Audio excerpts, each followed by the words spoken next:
I learned I prefer not to be a blonde. It's definitely something I learned. Something out of the sun makes you youthful.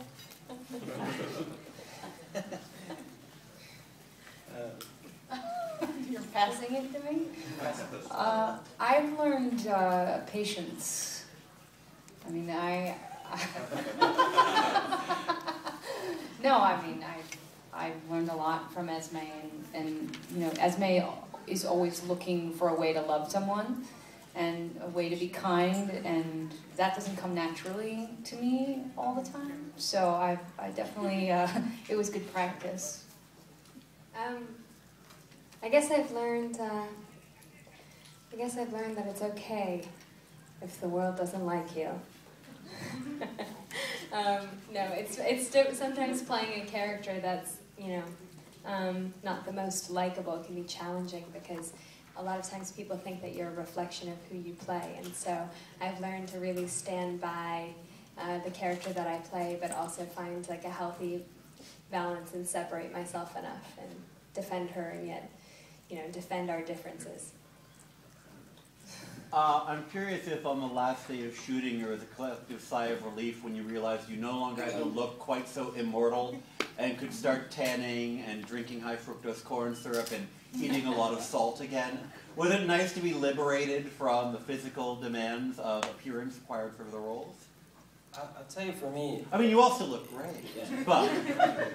For me, I spent so much time trying to stay out of the sun because the more color you had, the more makeup you had to wear. So it was like you had to put more coats of paint on your face to look paler. So I really tried. I remember going to like my daughter's soccer game. I looked like the Unabomber because I had like a and then literally like the sun would come out and I'd feel myself slinking into the shade. So it was kind of nice. I went to the Maldives this summer and I didn't have to worry about that. Just baked in the sun. I wonder how you feel saying goodbye to these characters and knowing that you basically finished it now, even though we won't see the end until next year. It's definitely nice to hang up the white makeup and the wigs and the contacts. That was kind of always cumbersome in the mornings and while we were shooting. But, you know, it's nice because we have this premiere, you know, coming up in a couple of days, and then next year we have Breaking Down Part 2, so it still feels very much alive. Yeah, it doesn't really feel like it's over for me. It feels like a part of it is over, like the filming process is over, but we have one more year of one more film coming out, so I think next year it will feel more complete. Even though you're done filming? Yeah, even though we're done filming, because we'll see each other during press now, we'll see each other during press next year, so even though the filming process is over, we still have another year together, and so it doesn't really feel like it's completely over, it just feels like a part of it is over. Nikki? Elizabeth?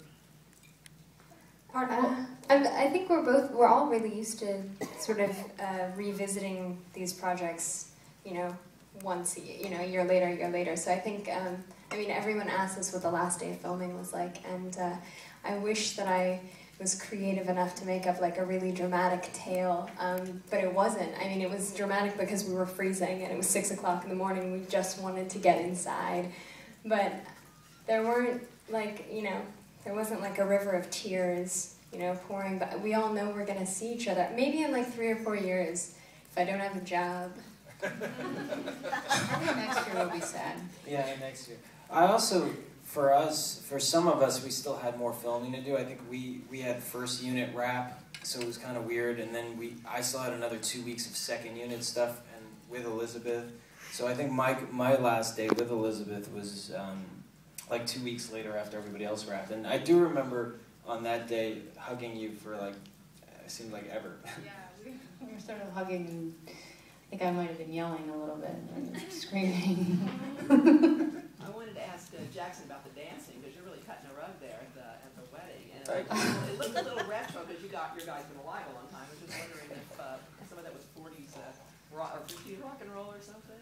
Oh, you know, it's a little jitterbug, a little kind of old school swing dancing.